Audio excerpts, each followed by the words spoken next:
You are about to enter the world of urban legends, where fact is often stranger than fiction. Sometimes it's hard to tell the difference between truth and urban legend. On Urban Legends, we bring you 3 remarkable tales. 2 are just urban myths, but one story actually happened. Can you guess which one is true?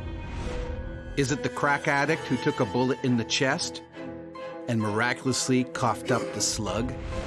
The businessman who wakes up from a one-night stand in Rio, robbed of a kidney? Or is it the one about the driver who's gunned down by a gang for flashing his headlights at their car? Can you separate truth from fiction? All will be revealed at the end of the show. First up, coughing up bullets. In 1994, East Chicago resident Kim Ivory was firmly on the wrong side of the tracks. I was drug addicted, and I had been for years. Kim was smoking $300 of crack a day and was seriously hooked. That craving came, that possession rose up in me, and I decided that I was going to over to Hammond, Indiana, and get some drugs. Saturday, 19th of February, 9:15, Kim went to get his next hit of crack. You have my shit, man. You still owe me $500 from last time. You know I'll pay you, man. This time, a dispute came up about the money. You owe me over $500. I'm good for it, man. You know I'll pay for it. Give my money. F you, man. Screw you. I stuck my hand inside of my coat to see, what it was, and I pulled my hand back out, and it was full of blood. He managed to drive a short distance from the scene before passing out.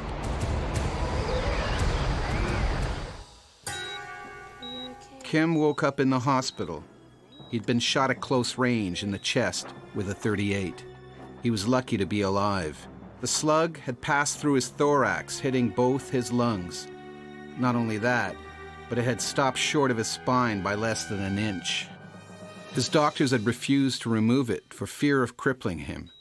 Kim Ivory resigned himself to having a .38 caliber slug in his chest for the rest of his life, even if it meant setting off airport metal detectors whenever he traveled. But this was just the start of Kim's strange story. Kim was from a good family. While he worshipped crack, his big sister Cynthia was worshiping Jesus. Just call on Jesus. Call on Jesus. I say, and he'll help you.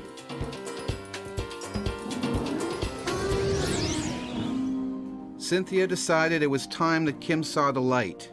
And with a .38 slug in his chest, who was he to argue with his big sister?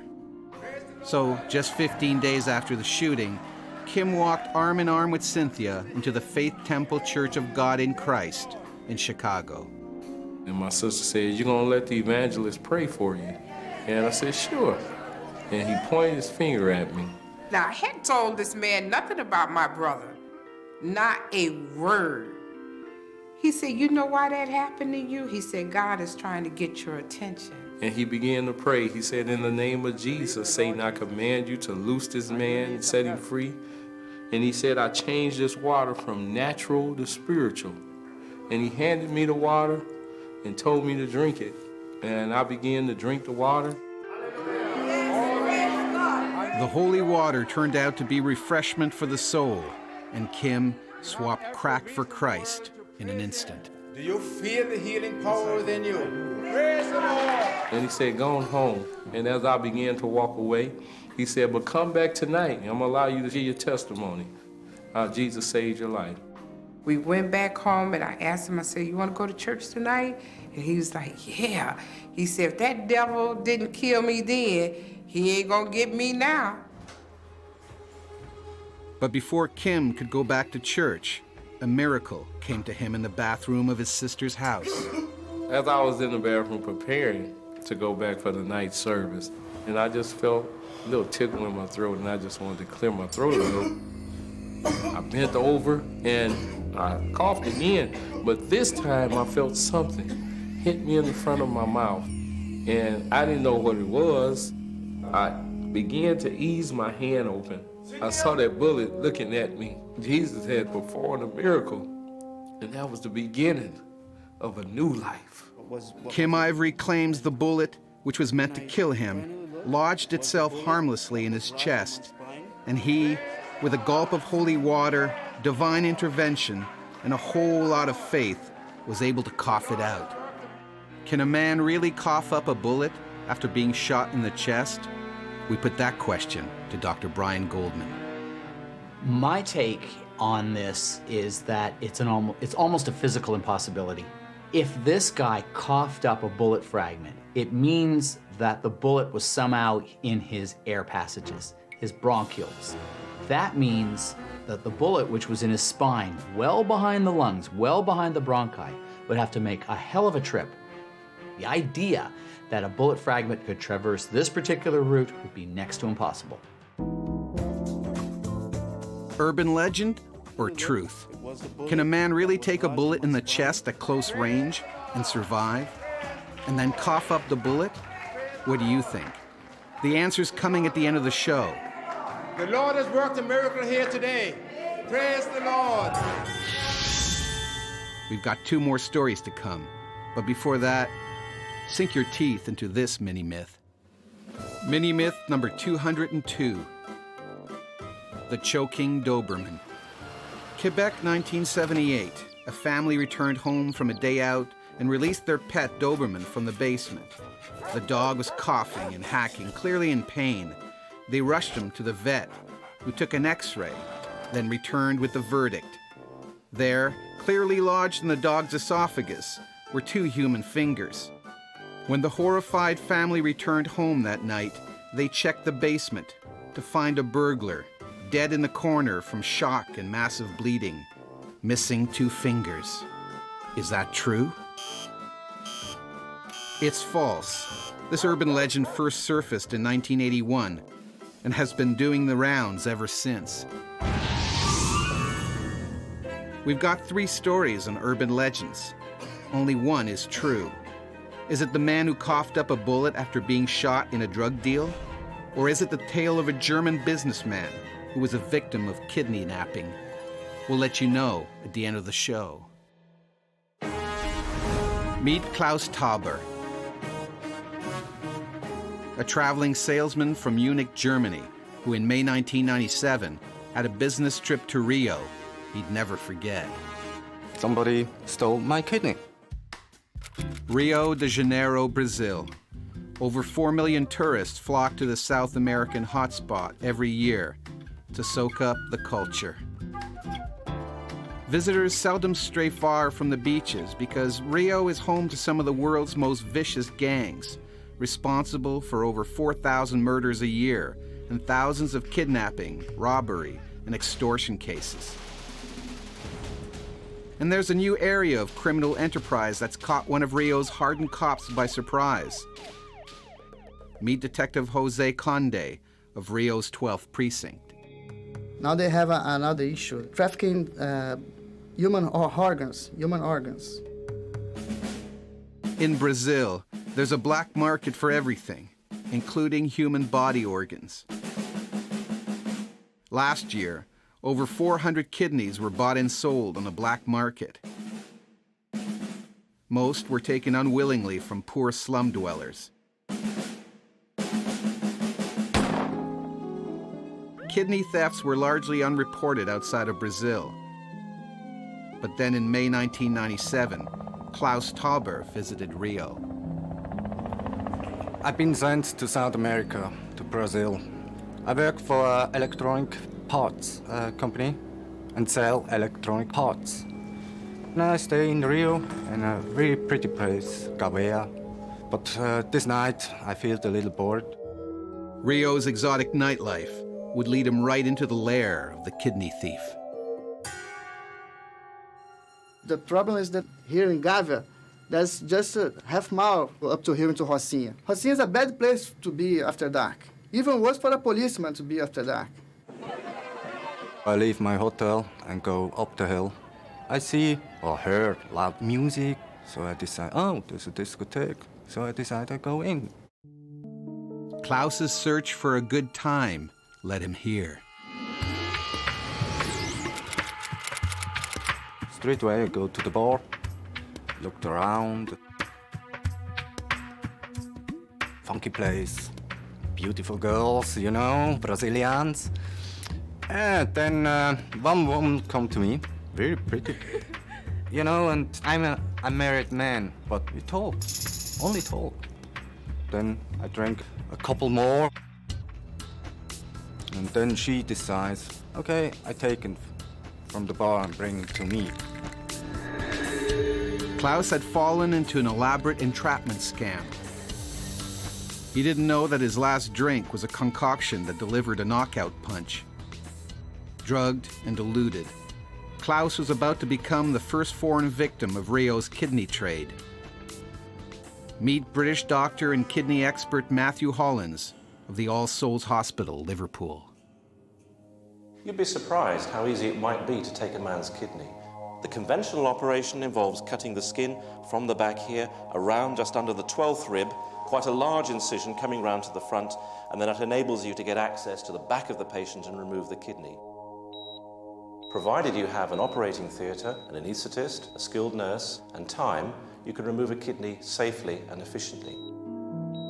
This is the sort of thing that's done on battlefield operation theatres all the time in difficult situations. The next day, I wake up and I feel pain. Here on the left side. Freezing cold. Blood everywhere.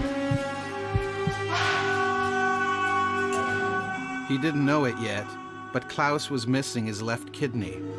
In one operation, they can make $10,000. $10,000 is a lot of money in the city of Rio de Janeiro. The thieves were not, however, entirely without mercy. Klaus had been left in a bath of ice that slowed down his blood loss. They had also left behind a fully charged cell phone and the number for the local Rio emergency services. Although they commit brutal crimes, the thieves prefer to leave their victims alive. In Rio, kidney theft carries a maximum of 7 years, whereas murder is punished by death. The gangs think, oh, he has so much, and he doesn't need the both kidneys anyway. We can leave him with just one. No problem, let's take it. That's what they think. Klaus then attempted to use the cell phone to call for emergency medical help. He passed out, but officials were able to trace the call and help soon arrived. Klaus woke up 2 days later in the hospital. Then comes the doctor to me and say, my left kidney is gone. Somebody stole my kidney. Then it's really a big shock for me. Money, okay, and mobile phones, but not the kidney. 10 years later, Klaus lives on without his left kidney, and to this day, he still doesn't know where it went. He hasn't left Europe since.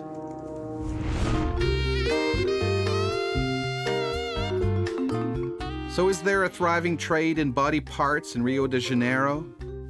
And was Klaus Tauber really a victim of kidney theft? You'll find out at the end of the show.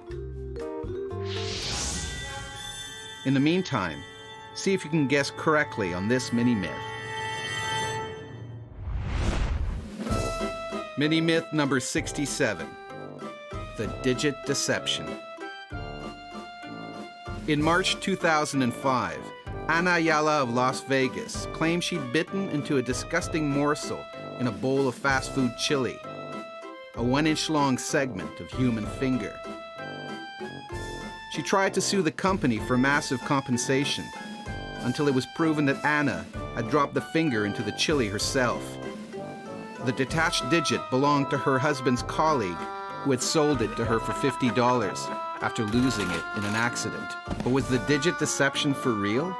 Well, yes it is. In January 2006, Anna was sentenced to 9 years in prison for conspiring to make a false claim and attempted grand theft. We have 3 stories for you in Urban Legends. We've seen the man who coughed out a bullet, and a salesman whose kidney was stolen in South America. But are these stories bona fide or bogus? Don't decide until you've watched our third criminal caper. This is the story of innocent motorists who are gunned down by gangs for flashing their headlights.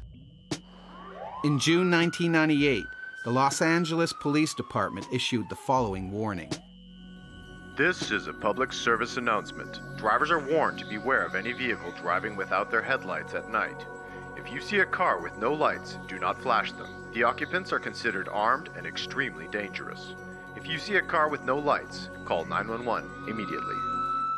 The notice was posted throughout Los Angeles, but after 2 months, the shootings stopped just as quickly as they had started. This is the story. Meet Tyrell Simpson, 26 years old, LA gang leader. At least he used to be. Meet Kenyon Hurd. Kenyon idolized Tyrell and was desperate to become a fully fledged member of his gang. I ran with the juniors. We looked up to the bigger guys. You know, we were the little guys. You know, Tyrell used to call us his little soldiers. Kenyon knew that in order to move up the ranks from little soldier, there was a price to pay. To become a full member, you had to pass initiation. LAPD officer and gang crime specialist Gaspar Areza trails the mean streets of LA and deals with gangs firsthand. He knows their history.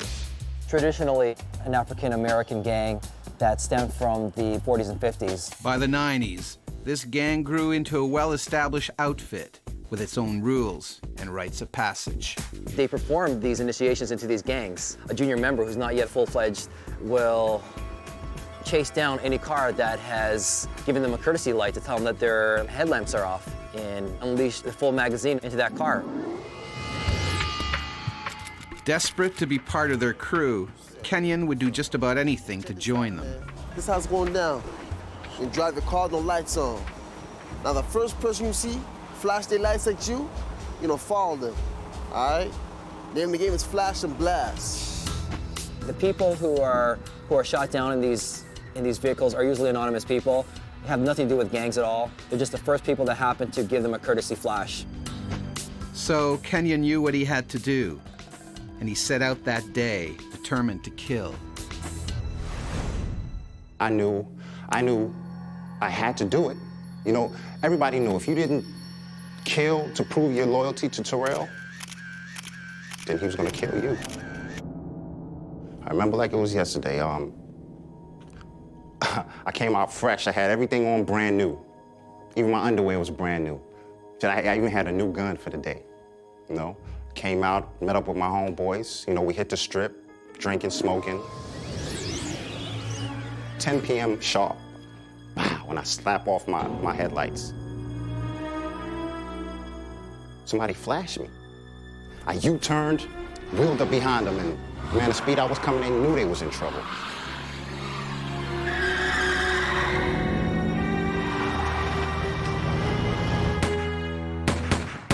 All I could see was silhouettes, so I just aimed and squeezed. Bang, bang, bang, bang, click, click, click. I just drove off, man. I was elated. I'm here, you know what I mean? Kenyon had made his first kill. He was now a full-fledged gang member. Tyrell would be proud of his little soldier, except Tyrell was dead. Tyrell was the driver who had flashed Kenyon. He was now lying dead in a pool of blood, 3 bullets in his chest. In a bizarre twist of fate, Tyrell had been out in the hood, looking for his new recruit. Everyone knew Tyrell's car, a white Lincoln Continental. But that day, the Lincoln was in the repair shop and Tyrell was in another car. When Tyrell flashed at Kenyon to pull over, Kenyon didn't recognize his boss in such a small car. If I didn't carry out the orders that Tyrell gave me, he would have killed me. That's deep. Only 17 years old, Kenyon had committed the crime as a juvenile, and after serving 7 years in Mira Loma Detention Center, he was released on parole in September 2005. But is this story true? While you ponder the answer to that question, see if you can sleuth out the answer to this mini-myth. Mini-myth number 112, the murder that never was. In 2003, Ruben Dario Oviedo, from Tucumán, Argentina, was arrested for the murder of his brother-in-law, identified as one Pedro Roldan. Oviedo maintained his innocence but was found guilty by a local judge.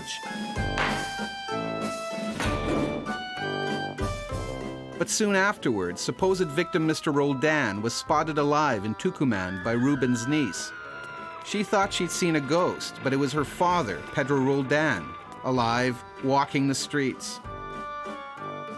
So was that story false, or did you resurrect the truth? Did someone really get sent to jail for the murder of a man who was still alive? Yes, he certainly did. And after serving 18 months for a crime he didn't commit, Ruben was freed.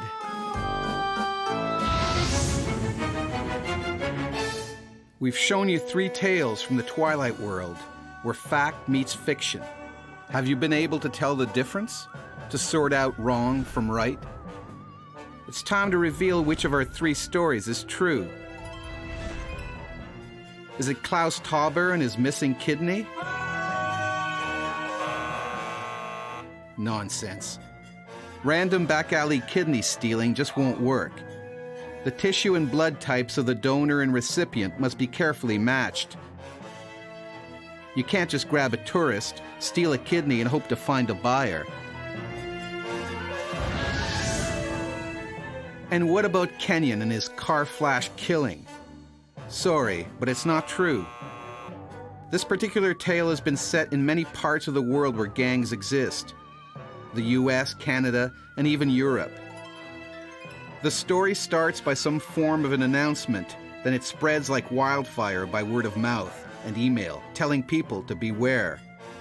However, there's never been a single verified story anywhere of such a gang initiation ritual. So feel free to flash your headlights as a courtesy without dire consequences.